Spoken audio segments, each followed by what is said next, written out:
Hello guys, welcome to our channel Grace Up. और आज के इस लेक्चर में हम पढ़ने जा रहे हैं सेल ऑर्गेनल्स के बारे में। और इस लेक्चर के लास्ट के जो 10-15 मिनट होंगे उनके अंदर हम लोग सेल्यूलर जंक्शंस भी पढ़ेंगे। ठीक है, तो बने रहिए लेक्चर में।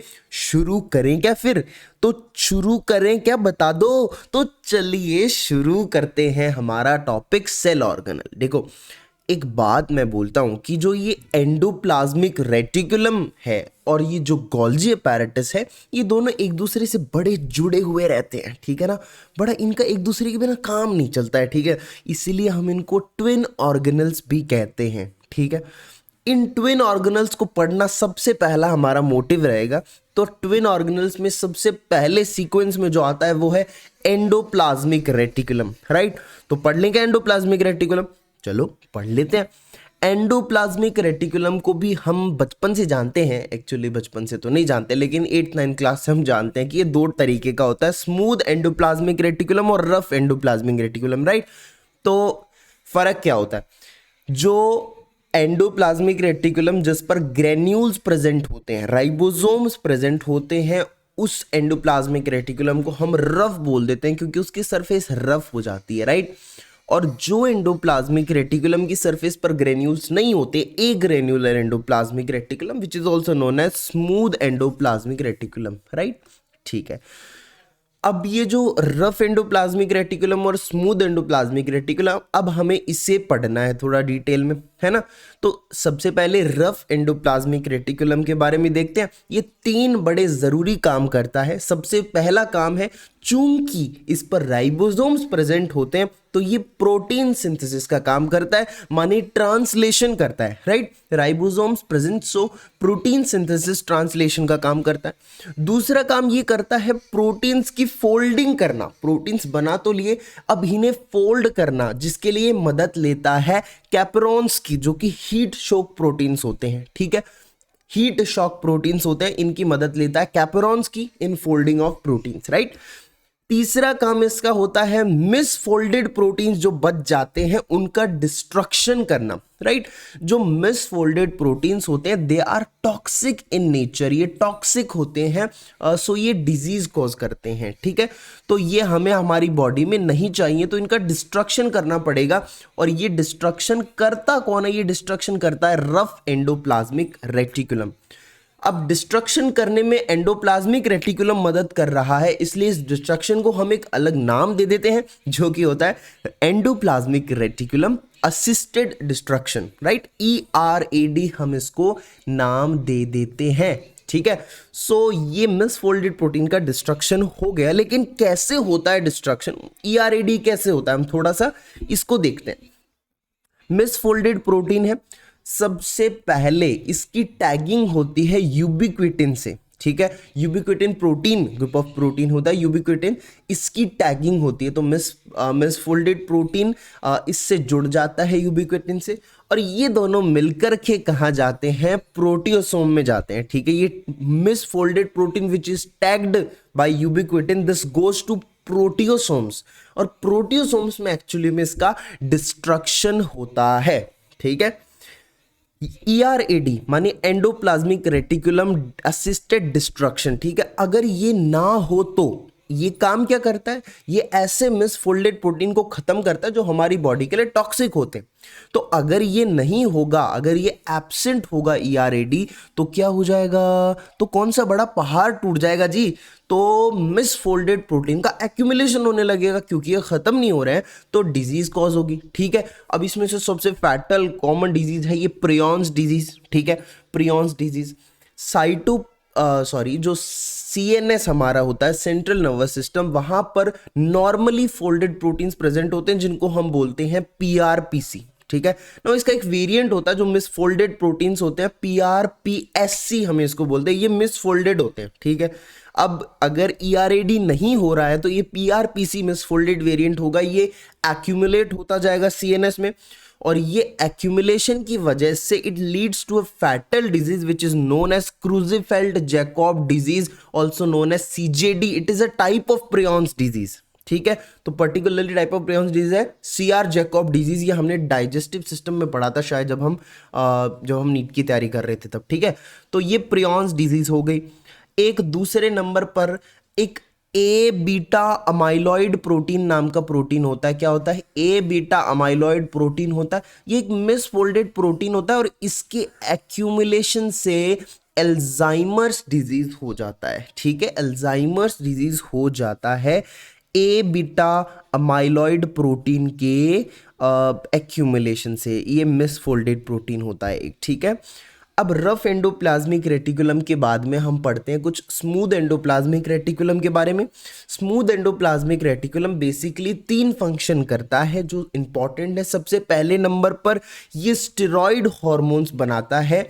दूसरा फंक्शन इसका है कि ये स्केलेटल मसल्स में कैल्शियम आयंस की स्टोरेज करता है। ये स्केलेटल मसल्स में कैल्शियम आयंस की स्टोरेज करता है और स्केलेटल मसल के अंदर इसका एक स्पेशल नाम होता है सार्कोप्लाज्मिक रेटिकुलम, ठीक है। सार्कोप्लाज्मिक रेटिकुलम कैल्शियम आयंस की स्टोरेज करता है स्केलेटल मसल्स में, ओके।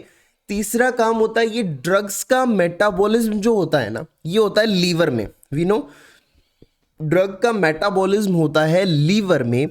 और लीवर में भी कहाँ होता है? लीवर की जो स्मूथ एंडोप्लाज्मिक रेटिकुलम होती है वहां होता है, ठीक है। लीवर सेल्स की स्मूथ एंडोप्लाज्मिक रेटिकुलम में ड्रग डिटॉक्सिफिकेशन होता है, हम बोलते हैं, ठीक है। ड्रग्स का मेटाबॉलिज्म होता है, ड्रग डिटॉक्सिफिकेशन हम इसको बोलते हैं। ये ड्रग डिटॉक्सिफिकेशन है, इसके लिए भी कुछ एंजाइम्स की तो जरूरत होती होगी ना। ये एंजाइम्स कौन से होते हैं जनाब? ये एंजाइम्स ये अबंडेंट होते हैं स्मूथ एंडोप्लाज्मिक रेटिकुलम में, इसीलिए तो स्मूथ एंडोप्लाज्मिक रेटिकुलम के अंदर हो रहा है ये काम, ठीक है।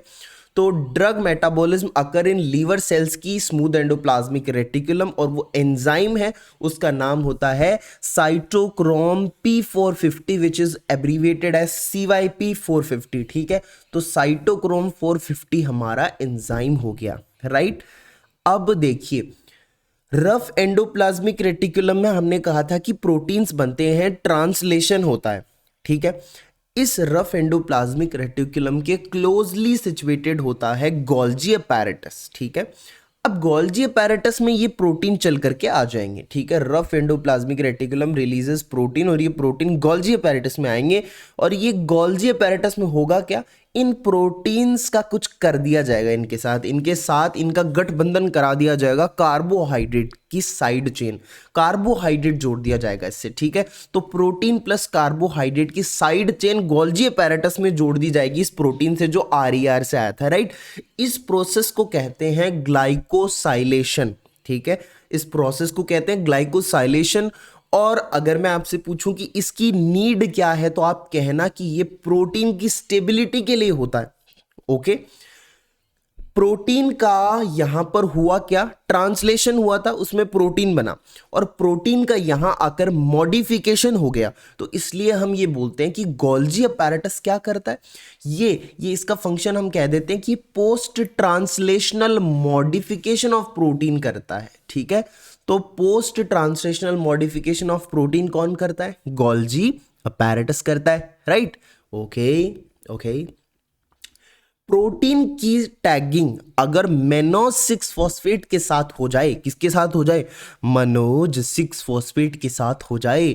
अरे मनोज इस प्रोटीन को पकड़ के लाइसोसोम में ले जाएगा, ठीक है। तो ये एक एड्रेस की तरह काम करता है, ठीक है। प्रोटीन है, इसको नहीं पता इसको कहां जाना है, लेकिन अगर इसके साथ ये मनोज आ जाए ना, मनोज 6 फॉस्फेट, स्पेशली इसका नाम बोल रहा हूं, याद रखना।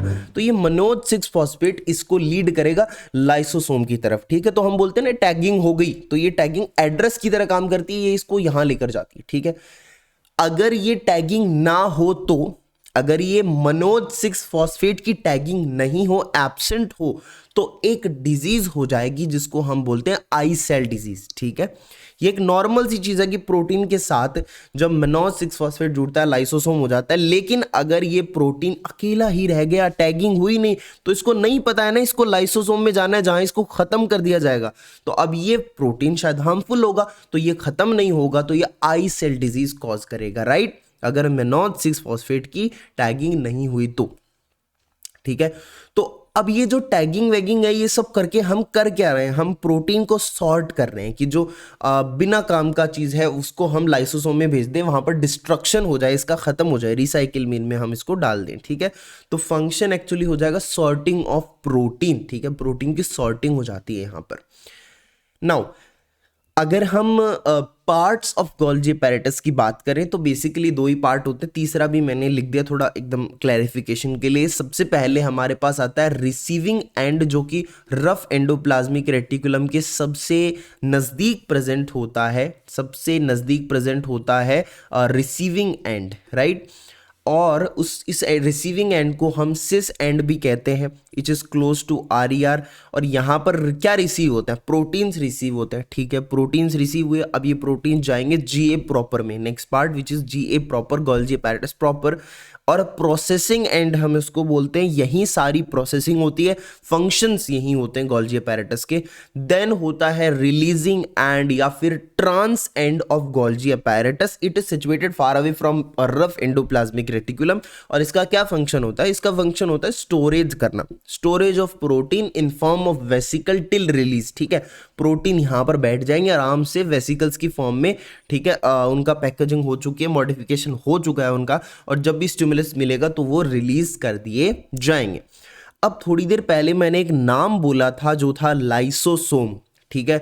तो let's study about this lysosome. देखो रिसाइकिल बीन की तरह का होता है लाइसोसोम की सेल को, जब भी कोई चीज़ खत्म करनी होती है ना तो वो लाइसोसोम के पास भेज देती है उसको, ये लाइसोसोम अपने आप निपट लेता है उससे, ठीक है, अपने आप निपट लेता है, किसी और चीज़ की जरूरत नहीं रहती है, ठीक है। तो अपने आप ये लाइसोसोम निपट लेता है उस चीज़ के साथ जो सेल को पसंद नहीं होती।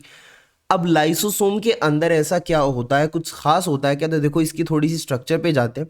यहाँ पर चैनल प्रोटीन प्रेजेंट होता है H पॉजिटिव एटीपेज, ठीक है। तो ये जो H पॉजिटिव एटीपेज है ये H पॉजिटिव आयंस को बाहर से अंदर आने का मीडियम प्रोवाइड कर रहे हैं। तो H पॉजिटिव आयंस अंदर आके एक्यूमुलेट हो जाएंगे बहुत सारे लाइसोसोम के अंदर की साइड, ठीक है।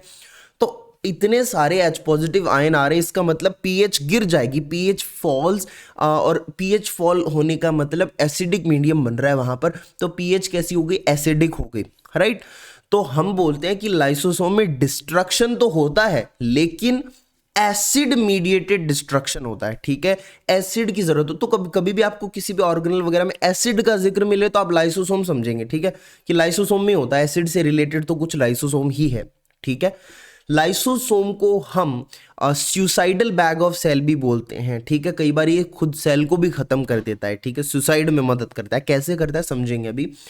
हाँ, ये जो एसिड मीडिएटेड डिस्ट्रक्शन हो रहा है तो चीज़ें खत्म करने के लिए ऑफ कोर्स एंजाइम की ज़रूरत तो पड़ेगी, ठीक है। तो वो एंजाइम कौन से होते हैं, उन सब एंजाइम्स के पीछे एसिड लगा हुआ होता है, एसिड हाइड्रोलेसिस, सारे के सारे एसिड लाइपेजेस, ये एंजाइम्स हैं जो कि एसिडिक मीडियम के अंदर जो है डिस्ट्रक्शन का काम करते हैं, ठीक है।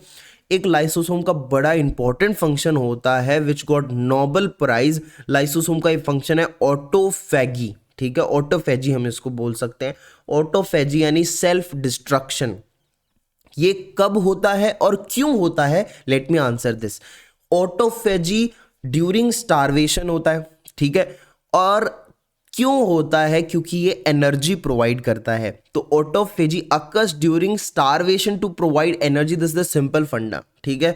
और इसकी इस चीज की वजह से, ऑटोफेजी की वजह से सर्वाइवल हो जाता है। कैसे होता है जरा इसको समझते हैं।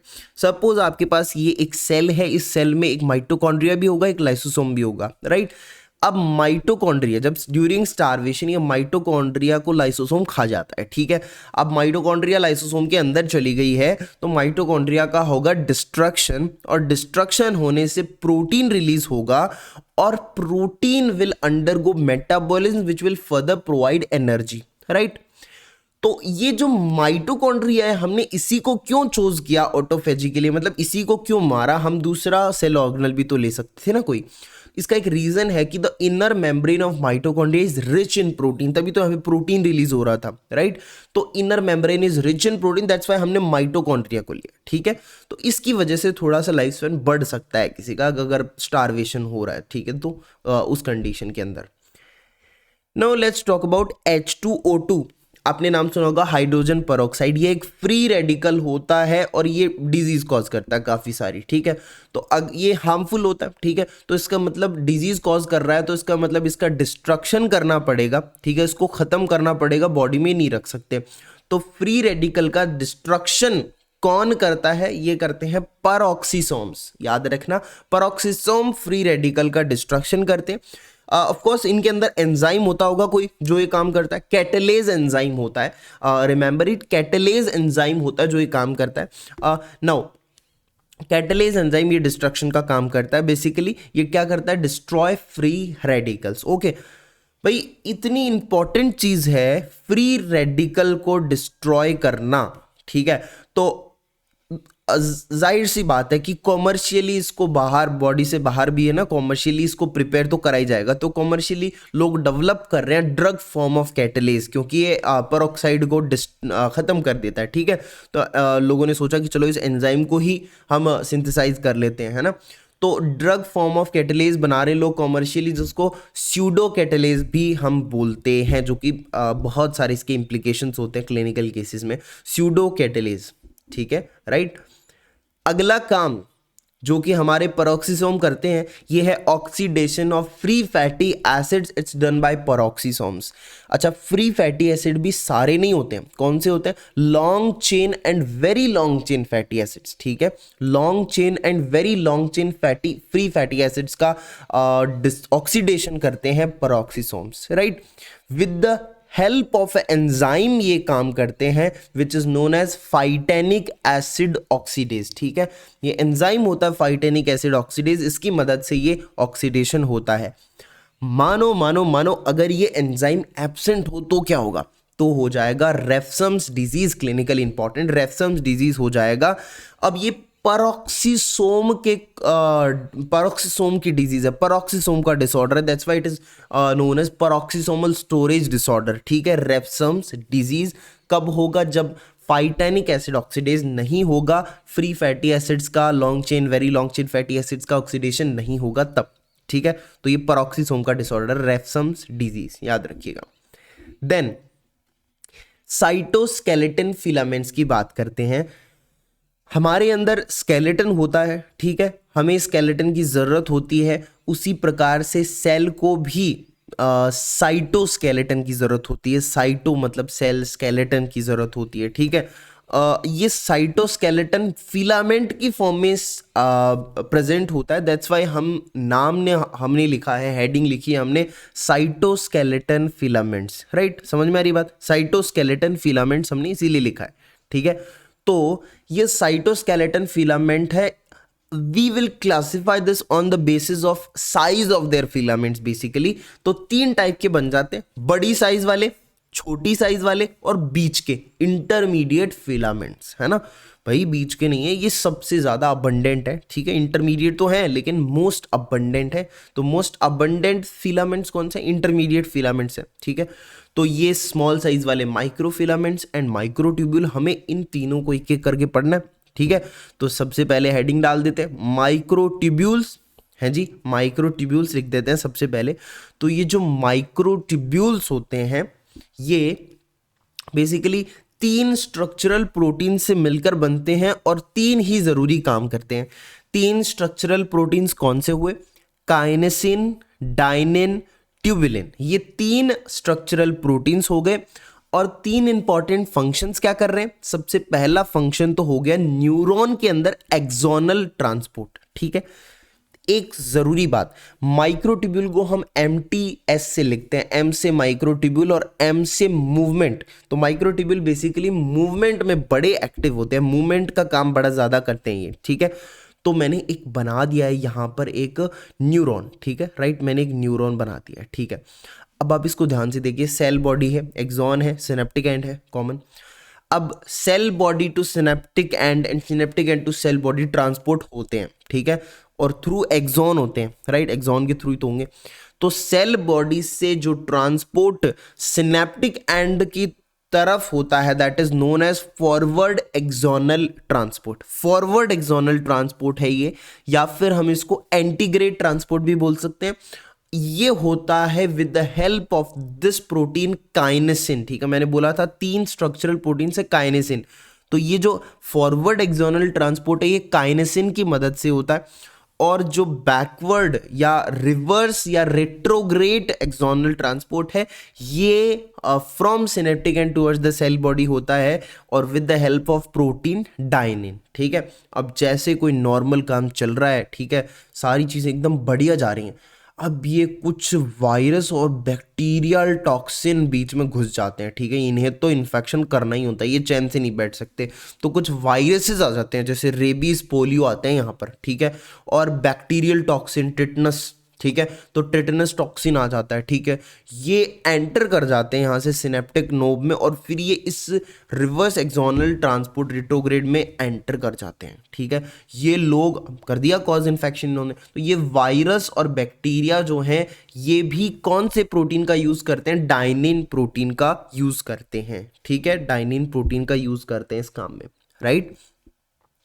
Movement, dynein protein basically movement के लिए रिस्पॉन्सिबल है ना, और वो भी 3 जगह रिस्पॉन्सिबल है बेसिकली, जो हमें पढ़ना है 3 जगह। कहाँ? लंग्स में, स्पर्म के मूवमेंट में डाइनिन का रोल होता है। ठीक है, और फिलोपियन ट्यूब की मोटिलिटी, एग वगैरह की मोटिलिटी में डाइनिन का बहुत इंपॉर्टेंट फंक्शन होता है। ठीक है, लंग्स की बात करें, लंग्स में कहाँ क्या चल रहा है? देखो, ये दोनों तो क्लियर है, बड़ी सिंपल सी चीज़ है। लंग्स में देखो, लंग्स के अंदर क्या हो रहा है कि ये देखो लंग एपिथेलियम है। ठीक है, एपिथेलियल, इसके ऊपर सीलिया प्रेजेंट है, आप देख पा रहे हो सीलिया प्रेजेंट है एपिथेलियल के ऊपर। तो ये जो सीलिया हैं ये स्पुटम को बेसिकली बाहर निकालने का काम करते हैं, टुवर्ड्स नेसोफेरिंग्स भेज देते हैं स्पुटम को, एंड ये सीलिया सिंक्रोनाइज्ड मूवमेंट करते हैं। ठीक है, एक ही डायरेक्शन में एक साथ कोऑर्डिनेटेड सिंक्रोनाइज्ड सीलिया मूवमेंट करते हैं, जिसको हम मेटाक्रोमिज्म कहते हैं। ठीक है, दिख रहा है, मेटाक्रोमिज्म हम इसको कहते हैं। ठीक है, तो ये जो सीलिया का मूवमेंट है ये भी डाइनिन प्रोटीन की मदद से ही होता है। मैंने कहा था 3 important protein, 3 important function, काइनेसिन, dynein तो हम पढ़ रहे हैं, ट्यूबुलिन भी देखेंगे। देखो, तो ये एक्चुअली सीलिया का मूवमेंट प्रोटेक्टिव नेचर का होता है, क्योंकि ये स्पुटम को क्लियर कर रहा है। ठीक है, ओके, तो ये 3 फंक्शंस हो गए एक्चुअली डाइनिन प्रोटीन से रिलेटेड, जहां ये डाइनिन अपना काम करता है। देन अब एक चीज सोचो कि अगर डाइनिन प्रोटीन ना हो तो क्या होगा? सीलिया जो मोटाइल हो रही थी due to this dynein protein, cilia immotile हो जाएगी, फंक्शन नहीं करेगी। ठीक है, मतलब मोटिलिटी नहीं रहेगी उसकी। ठीक है, तो इसी को हम बोलते हैं इमोटाइल सीलिया सिंड्रोम, या फिर कार्टनेगस सिंड्रोम। ठीक है, कार्टनेगस सिंड्रोम या फिर इमोर्टल सीलिया सिंड्रोम हम इसको कहते हैं, राइट। ठीक है जी, कहते हैं हम, ओके। तो कार्टनर सिंड्रोम के बारे में अगर हम बात करें तो सीलिया मूवमेंट एक्चुअली यहाँ पर रुक जाता है, सीलिया इमोटाइल हो जाता है। सीलिया इमोटाइल होता है तो सबसे पहले तो यहाँ पर होगा साइनोसाइटिस। ठीक है, साइनोसाइटिस, स्पुटम क्लियर नहीं हो रहा है तो इसकी वजह से साइनोसाइटिस होगा सबसे पहले। अब इमोटिलिटी ज्यादा टाइम तक रही, लॉन्ग टर्म के लिए रही, तो हो सकता है ब्रोंकाइटिस हो सकता है। ठीक है, ये भी हो सकता है। उसके बाद में देखो सीलिया का, ये 2 चीजें मैंने बता दी जो अपने रेस्पिरेटरी सिस्टम से रिलेटेड है। ठीक है, कि भाई सीलिया मूवमेंट नहीं करेंगे तो कचरा अंदर फंसता जाएगा ना, अंदर चला जाएगा पूरा, मतलब स्पुटम क्लियर ही नहीं होगा। ठीक है जी, ओके, मतलब डस्ट पार्टिकल सारे अंदर आ जाएंगे ना। एक्चुअली क्या काम क्या होता है रेस्पिरेटरी, आप पता ही है आपको चीज़ों को। ठीक है, तो रेस्पिरेटरी जो पैसेज है उसको साफ करने का काम होता है। सीलिया के मूवमेंट से वही वही चीज़ होती है। ठीक है, कचरा आके फंस जाता है, उसको बाहर निकाल दिया जाता है, नेजोफेरिंक्स की तरफ भेज दिया जाता है, राइट। ठीक है, ये चीज़ है।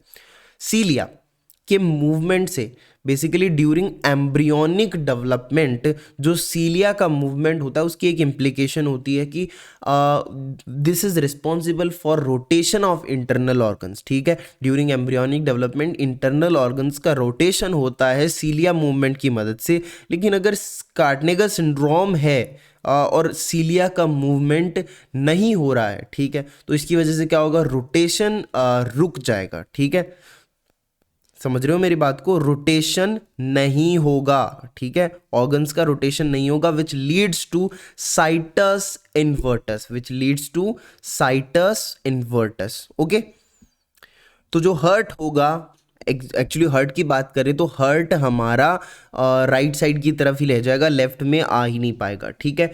तो दिस लीड्स टू साइटस इन्वर्टस, ठीक है, इन्वर्ट हो गई चीज़ें। अब इन तीनों जो ये चीज़ें हैं इनको मिला करके हम ट्रायड ऑफ कार्डनर सिंड्रोम बोलते हैं, ठीक है। इन तीनों को मिला करके हम ट्रायड ऑफ कार्डनर सिंड्रोम कहते हैं, ठीक है। Okay, these three conditions form triad of Gardner syndrome, ये तीनों चीजें, ठीक है, राइट। अगर डायनिन प्रोटीन एब्सेंट है मेल्स की अगर हम बात करें तो मेल्स में दूसरा फंक्शन ये कर रहा था ना, स्पर्म मोटिलिटी, तो स्पर्म इमोटाइल हो जाएंगे और sperm immotility leads to asthenospermia which further leads to infertility भी हो सकती है, ठीक है। ओके, तीसरा फंक्शन हो गया मूवमेंट ऑफ क्रोमोसोम, ठीक है, ये काम करता है ट्यूबुलिन प्रोटीन, ठीक है। तीसरा काम है ट्यूबुलिन प्रोटीन जो करता है, दो प्रोटीन्स का पहले देख लिए, तीसरा मूवमेंट ऑफ क्रोमोसोम का ट्यूबुलिन प्रोटीन से रिलेटेड है। This movement of chromosome is very important for sale survival, ठीक है। ये सेल डिवीजन माइटोसिस के दौरान होता है which is important for sale survival और ये ट्यूबुलिन प्रोटीन्स के मदद से होता है, ठीक है। अब ट्यूबुलिन प्रोटीन या हम बोल सकते हैं कि अगर माइक्रोट्यूब्यूल का इनहिबिटर कुछ आ जाए, ठीक है, माइक्रोट्यूब्यूल के एक्शन का इनहिबिशन हो जाए तो क्रोमोसोम मूव नहीं कर पाएंगे, क्रोमोसोम मूव नहीं कर पाएंगे, इवेंचुअली सेल मर जाएगा, सेल विल डाई, ठीक है। और हम चाहते नहीं ऐसा हो, हम नहीं चाहते कि हमारा कोई नॉर्मल सेल है बॉडी का जो एक्चुअली अच्छा काम कर रहा है वो मरे, हम चाहते हैं कि जो कैंसरस सेल है जिसको हम मारना चाहते हैं वो मरे, तो cancer cell will die, we want that, ठीक है। तो इसी रीजन के लिए जो एंटी कैंसर ड्रग्स बनाए जाते हैं, एग्जाम्पल दिस विनक्रिस्टिन, पैक्लिटेक्सिल, ये माइक्रोट्यूब्यूल इनहिबिटर्स ही होते हैं, ठीक है। गोट की ट्रीटमेंट में भी जो कॉल्चिसिन यूज लिया जाता है वो भी माइक्रोट्यूब्यूल इनहिबिटर ही होता है, ये अब याद रखेंगे, ठीक है। देन माइक्रोफिलामेंट्स MFS जिसको हम शॉर्ट में बोलेंगे, microfilaments are made up of two basic structural proteins, actin and myosin, और दो ही जरूरी काम करते हैं। पहला काम है मसल कॉन्ट्रैक्शन में स्लाइडिंग फिलामेंट थ्योरी जो हम पढ़ते हैं, ठीक है, उसमें फिलामेंट नाम क्यों आया है, इसी माइक्रोफिलामेंट की वजह से, ठीक है। तो मसल कॉन्ट्रैक्शन इसका एक पहला जरूरी काम है। दूसरा है सेल की motility, cell motility, cell motility के लिए एक्चुअली में एक्टिन मायोसिन में से कौन रेस्पॉन्सिबल होता है, एक्टिन रेस्पॉन्सिबल होता है, ठीक है। ये एक्टिन क्या करते हैं, इनका पॉलीमराइजेशन होता है, एक्टिन एक्टिन एक्टिन एक्टिन, इनका जब पॉलीमराइजेशन होता है, this actin polymerization, this is responsible for cell motility, ठीक है। Actin polymerization responsible for cell motility.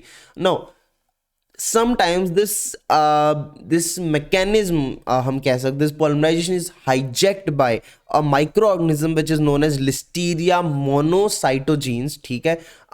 ये भी क्या करता है, अपने अंदर पॉली ए फॉर्मेशन कर लेता है, पॉली ए क्या पॉलीमराइजेशन ऑफ एक्टिन कर लेता है, एक्टिन पॉलीमराइजेशन कर लेता है इन इट्स टेल, ठीक है, जिसकी वजह से ये भी मोटाइल हो जाता है, मोटिलिटी इसकी पॉसिबल हो जाती है। This its motility is known as tumbling motility, okay.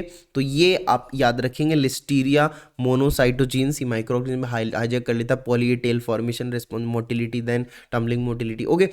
Then दो फिलामेंट्स की हमने बात कर ली, अब इंटरमीडिएट फिलामेंट्स जो मोस्ट अबंडेंट थे हम उनकी बात करते हैं, राइट। हम उनकी बात करें जो मोस्ट अबंडेंट हैं, जो सबसे ज्यादा पाए जाते हैं, ठीक है,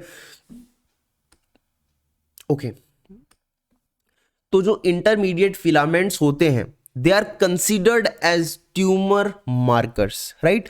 intermediate filaments are considered as tumour markers. Example keratin, सबसे पहले एग्जाम्पल मैं देता हूं keratin. Keratin is exclusively present in epithelial cells, ठीक है, एपिथेलियल सेल्स में प्रेजेंट होता है केराटिन, ठीक है।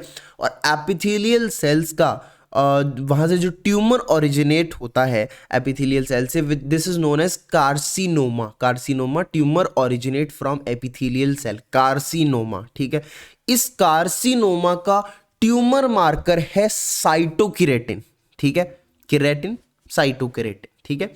तो साइटोकेरेटिन इसका ट्यूमर मार्कर है कार्सिनोमा का। जैसा मैंने कहा कि intermediate filaments they are considered as tumour marker. और भी आपको समझ में आएगा धीरे धीरे। देखो अगर एक्सेसिव अल्कोहल को अब्यूज कर रहा है तो हम जानते हैं उसका लीवर डैमेज होगा, ठीक है, उसका लीवर डैमेज होगा।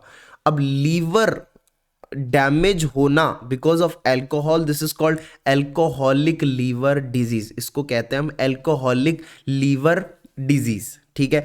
एंड यहां पर एक्चुअली हो क्या रहा है, यहां पर किरेटिन एक्यूमुलेशन होता है अल्कोहलिक लीवर डिजीज में। किरेटिन एक्यूमुलेशन होता है, keratin is accumulated in the form of bodies and this is called, in bodies को हम बोलते हैं मेलोरी डैंक बॉडीज, ठीक है। ये यहां पर होता है एक्सेसिव अल्कोहल अब्यूज के केस में, इंपॉर्टेंट क्लिनिकल केस, ठीक है।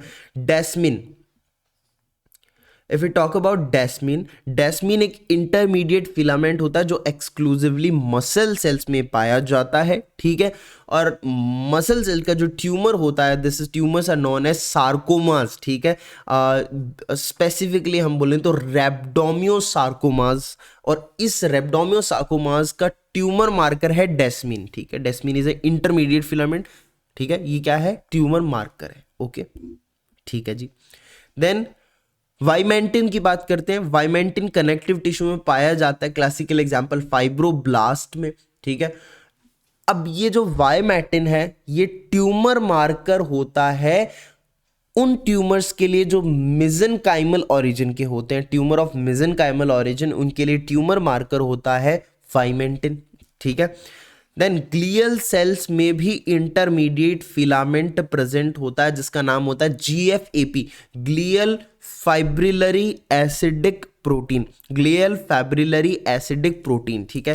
तो जो ग्लियल फाइब्रिलरी एसिडिक प्रोटीन है इसका ट्यूमर मार्कर होता है एस्ट्रोसाइटोमा, ठीक है। ये ग्लियल सेल कौन सी, एस्ट्रोसाइट्स, जो उनमें ऐसा होता है, एस्ट्रोसाइट्स में स्टार शेप्ड सेल्स होती हैं, ठीक है। तो ट्यूमर मार्कर इज एस्ट्रोसाइटोमा, या मेजॉरिटी ऑफ ग्लाइकोमास होते हैं। अगर इनमें GFAP की अगर हम ट्यूमर मार्कर की बात करें तो ये जो एस्ट्रोसाइटोमा और ये जो मेजॉरिटी ऑफ ग्लाइकोमास होते हैं they are positive for GFAP, ठीक है। तो मैंने एक्चुअली बोला क्या ट्यूमर मार्कर क्या है, GFAP है, GFAP। ये एस्ट्रोसाइटोमा, ग्लाइकोमास, ये तो ट्यूमर्स हैं, ये पॉजिटिव होते हैं for GFAP। GFAP is intermediate filament, और इंटरमीडिएट फिलामेंट क्या होता है, ट्यूमर मार्कर होता है, ठीक है। न्यूक्लियस में एक इंटरमीडिएट फिलामेंट होता है जिसका नाम होता है लेमिन। अगर ये लेमिन एब्सेंट होगा, अगर ये लेमिन एब्सेंट होगा तो प्रीमेच्योर एजिंग होगी, और premature ageing this is also known as progeria, ठीक है। पा मूवी देखी होगी जिसमें अमिताभ बच्चन का जो रोल था कि वो मतलब उसकी प्रीमेच्योर एजिंग हो जाती है ना, तो वो प्रोजेरिया है, या फिर हम इसको वर्नर सिंड्रोम भी कहते हैं, also known as Werner syndrome, progeria, ठीक है। नाउ ये खत्म हो गया। अगला टॉपिक है सेल पार्ट्स का आइडेंटिफिकेशन, ठीक है। तो हमने इतने सारे सेल पार्ट्स देखे हैं, है ना, हम कैसे आइडेंटिफाई कर पाते हैं कि ये सेल मेम्ब्रेन है, ये न्यूक्लियस है, लाइसोसोम है, ठीक है। हमें दिखते तो ये फिर भी नहीं है ना, तो ये मार्कर एंजाइम्स की हेल्प से पॉसिबल होता है आइडेंटिफिकेशन इनका। हर एक जो कंपोनेंट है उसका एक मार्कर एंजाइम है वहाँ पर, तो वो आप देखिए ध्यान से और उनको याद कर लीजिए। जैसे सेल मेम्ब्रेन होगा तो उसका मार्कर एंजाइम होगा सोडियम पोटेशियम एटीपेज, न्यूक्लियस का होगा RNA पॉलीमरेज, हिस्टोन डीएसिटाइलेज, लाइसोसोम के अंदर एसिड हाइड्रोलेज होगा, पेरोक्सिसोम्स में कैटलेज एंड यूरेट ऑक्सीडेज होगा, ER के अंदर ग्लूकोज 6 फॉस्फेटेज होगा, गोल्जी अपैरेटस के अंदर गैलेक्टोसिल ट्रांसफेरेज होगा, साइटोप्लाज्म में लैक्टेट डिहाइड्रोजिनेज होगा, ठीक है। तो जैसा कि मैंने आपको बोला था कि हम सेल्यूलर जंक्शंस के बारे में पढ़ेंगे in last of this video. तो सेल्यूलर जंक्शंस दो तरीके के हो सकते हैं, एक तो सेल अटैच करने वाले, मतलब सेल से सेल मिला, तो सेल अटैचमेंट वाले हो सकते हैं, और cell to basement membrane junctions भी हो सकते हैं। Cell to basement membrane junction भी होते हैं, हो सकते क्या हैं, होते हैं, ठीक है। तो दो तरीके के जंक्शंस होते हैं, सेल को मिलाना हो या सेल को बेसमेंट मेम्ब्रेन से मिलाना हो। तो देखो सबसे पहले सेल की बात करते हैं। हमारे पास दो cell number 1 and cell number 2, ठीक है। तो इन दोनों सेल्स को जो जस्ट अटैच करके रखते हैं, दीज आर एडहेरेंट जंक्शंस या फिर जोनुला एडहेरेंस या फिर डेस्मोसोम्स इनको हम बोलते हैं। इनका ये just these are just attached, ठीक है, ये जस्ट अटैच करते हैं सेल्स को, ठीक है।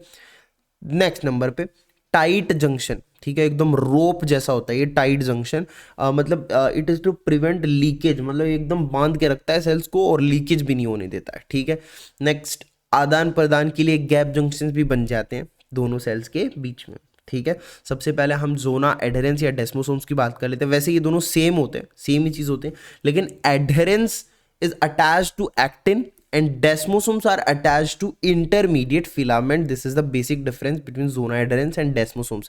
ये attached to intermediate filament और adherens attached to actin, ठीक है। ये कहाँ प्रेजेंट होते हैं एक्चुअली में? ये प्रेजेंट होते हैं where mechanical stress is there, जैसे हार्ट, जैसे स्किन, जैसे यूट्रस, सर्वाइकल रीजन में, ठीक है। अब ये जो जोना एडरेंस या डेस्मोसोम्स हैं, ठीक है, दिस कंसिस्ट ऑफ प्रोटीन्स, ठीक है, प्रोटीन्स के बनते हैं ये। और प्रोटीन्स कौन से होते हैं जिनसे ये बनते हैं? डेस्मोग्लिन्स और डेस्मोकॉलिन्स, ये दो प्रोटीन्स हैं जो आपको याद रखने जोना एडहेरेंस में, ठीक है। तो डेस्मोग्लिन्स और डेस्मोकॉलिन्स इंपॉर्टेंट है, याद रखें। टाइट जंक्शंस की बात करते हैं या इनको जोना ऑक्लूडेंस भी कहते हैं। टाइट जंक्शंस और जोना ऑक्लूडेंस ये एक्चुअली में ये रोप की तरह थे, मैंने बताया था ना। अब रोप है जो भी है, लेकिन ये प्रोटीन के तो बने हुए हैं ना। कौन से प्रोटीन है इस रोप में? कौन से प्रोटीन्स हैं? ऑक्लूडिन एंड क्लोडिन, ठीक है, जोना ऑक्लूडेंस। तो ऑक्लूडिन प्रोटीन एंड क्लोडिन प्रोटीन, ये याद रखने, ऑक्लूडिन एंड क्लोडिन प्रोटीन्स यहाँ पे होते हैं, ठीक है। एंड ये टाइट जंक्शन होते हैं, बेसिकली दे रेगुलेट पैरासेल्युलर मतलब साइडवर्ड मूवमेंट, ठीक है। कहाँ प्रेजेंट होते हैं? Examples are BBB, blood brain barrier, kidneys, intestine, choroid plexus, okay. Number 3 we are with gap junction. Gap junction जो होते हैं, these are made up of group of protein called connexins, ठीक है। कनेक्शंस खुद 6 सब units के मिलकर बनते हैं और एक यूनिट जो होती है वो उसको हम बोलते हैं कनेक्सिन, प्रोटीन की होती है वो कनेक्सिन, हम इसको बोलते हैं कनेक्सिन। कनेक्सॉन्स 6 सब यूनिट्स मिलकर कनेक्सॉन्स बनाती हैं, ठीक है। Location heart, smooth muscles, neurons, ठीक है। हार्ट में कहां पर? कार्डियक गैप जंक्शन प्रेजेंट होते हैं हार्ट में। कौन से रीजन में? इंटरकैलेटेड डिस्क वाले रीजन के अंदर, ठीक है। नाउ दूसरे टाइप का जंक्शन था सेल बेसमेंट मेम्ब्रेन जंक्शन। जैसे ये कोई सेल है, ये बेसमेंट मेम्ब्रेन है जिसको बेसल लेमिला भी बोलते हैं, नो इशू, ठीक है। तो ये इनका भी जो अटैचमेंट होता है, it is with the help of 2 junctions. एक तो हेमीडेस्मोसोम्स होते हैं, एक होते हैं कैम्स, ठीक है, cell adhesion molecules, CAMs, cell adhesion molecules. What are the example of cell adhesion molecule? Example number 1 cadherins, example number 2 integrins, example number 3 selectins, okay. तो आप ये याद रखेंगे, हमारा बेसिकली यहाँ पे काम खत्म होता है। कुछ क्वेश्चंस कर लेते हैं, ठीक है, बड़े सिंपल क्वेश्चंस होंगे, ठीक है। आप क्वेश्चन अच्छे से पढ़ें, समझे। मैं आपको मेजर चीज़ें बताता हूँ किस टाइप के क्वेश्चंस एक्चुअली में आ रहे हैं रिसेंटली, ठीक है। देखो, studies completed on a 5-year-old boy show an accumulation of cholesterol esters and triglycerides in his liver, spleen and intestines and calcification of both adrenal glands. Additional studies indicate the cause to be a deficiency in acid lipase A activity. This enzyme is located in, ये enzyme कहाँ located है? देखो, आपको एक चीज़ याद रखनी है, मैंने आपको बताया था acid lipase, ठीक है। एक्चुअली ये एसिड लाइपेज की डेफिशिएंसी से डिजीज कौन सी होती है, ये आप याद रखेंगे, वॉल्मेंस डिजीज होती है, ठीक है। और ये एसिड लाइपेज हमने पढ़ा था लाइसोसोम में, मैंने बोला था ना, एंजाइम के पीछे एसिड देखे, एसिड से रिलेटेड कुछ देखे तो हम लाइसोसोम सोचेंगे। तो आंसर इसका होगा लाइसोसोम। ये कहाँ लोकेटेड होगा? एंजाइम लाइसोसोम के अंदर लोकेटेड होगा। बड़ा सिंपल क्वेश्चन था, ठीक है, राइट, बड़ा सिंपल क्वेश्चन था। आगे बढ़ते हैं। Next question is the abnormal cleavage of mannose residues during the post translational processing of glycoproteins result in the development of a lupus like autoimmune disease in mice. The abnormal cleavage is due to a mutation of the enzyme alpha menosidase second. This enzyme is located in, कहाँ located होता है भाई? Peroxisome में होता है, lysosome में होता है, न्यूक्लियस में होता है, गोल्जी एपेरेटिस में होता है। देखो यहां पर एक इंपॉर्टेंट वर्ड है पोस्ट ट्रांसलेशनल प्रोसेसिंग। तो ये कहाँ होती है? पोस्ट ट्रांसलेशन मॉडिफिकेशन कहाँ होती है बताओ? अरे गोल्जी अपैरेटस में होती है। Answer will be Golgi apparatus. ये एंजाइम कहाँ लोकेटेड होगा? गोल्जी अपैरेटस में लोकेटेड होगा, राइट। बड़े सिंपल क्वेश्चंस है बट थोड़े से केस बेस्ड है ना, आपको पढ़ना है, समझना है और कुछ चीजें पिक करनी है और उसकी वजह से आपको आंसर करना है, ठीक है। ओके अब यह पूरा क्वेश्चन पढ़ेंगे, आप यहाँ लास्ट तक पहुंचेंगे। आपको जो मेन टैगलाइन है, connexin is an important component of which of the following, ठीक है। आपको पूरा पढ़ना है, मुझे पता है क्या है, इसलिए मैं सिर्फ मेन चीज बता रहा हूँ। Connexin is a important component of which of the following. किसका कंपोनेंट है कनेक्सिन? टाइट जंक्शन का, हेमीडेस्मोसोम्स का, डेस्मोसोम्स का, ये गैप जंक्शन का? बताओ। देखो आपको पता है टाइट जंक्शन में मैंने बताया था क्लॉडिन्स ऑक्लूडिन्स, ठीक है। हेमीडेस्मोसोम्स है ही अपने। डेस्मोसोम्स में डेस्मोग्लिन्स और डेस्मोकैलिन्स मैंने बताया था, ठीक है। अब गैप जंक्शन में मैंने कनेक्सिन का नाम लिया था। तो connexin is an important component which of the following? Gap junction का कंपोनेंट होता है कनेक्सिन, ठीक है। दीज आर मेड कनेक्सिन्स है ना, कनेक्सॉन्स हमने बोला था 6 सब यूनिट के बनते हैं, each unit is known as connexin, ठीक है। तो ये हमारे साथ क्वेश्चन भी हुए, टॉपिक खत्म हो गया है, ठीक है। अपना सेल का जो एक्चुअली में हमारा टॉपिक है वो हो गया ख़त्म। सेल ऑर्गेनल, सेल जंक्शन हमने पढ़े। वीडियो अच्छा लगा हो तो प्लीज़ चैनल को सब्सक्राइब करिए, वीडियो को लाइक कर दीजिए यार, और अपने दोस्तों के साथ भी शेयर करिए, ठीक है। तो मिलते हैं नेक्स्ट वीडियो में। Till then take care, bye bye.